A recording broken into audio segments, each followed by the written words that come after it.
Hello guys, welcome to my new blog. तुमचं सर्वांचं स्वागत आहे माझ्या एक नवीन ब्लॉग मध्ये. तयारी वगैरे करून मी निघून जाते क्लासला जायला. इकडे मोंटी तर रस्त्यावरच बसून होता. नाही यार, आज क्लासला जाऊशच नाही वाटत होता, पण का करता जा लागते. आणि हे ऊन तर अशी लागत होती, मी पूर्ण स्कार्फ डोक्यावर घेऊन घेते. क्लास वगैरे कंप्लीट करून मी चालली जाते मिनी बँक मध्ये. जसं की मी तुम्हाला सांगितलं होतं मागच्या ब्लॉग मध्ये का आमचा कॅम्प चालला 7 दिवसाचा म्हणून. पैसे वगैरे काढून मी निघून जाते घरी जाण्यासाठी. तितक्यातच मला एक रस्त्यामध्ये एक लाईन आठवते. ऐका तुम्ही पण, खरं आहे बरं हे.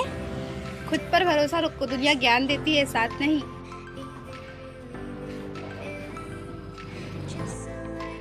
थैला वगैरे पकडून मी निघून जाते दुकानात जाण्यासाठी.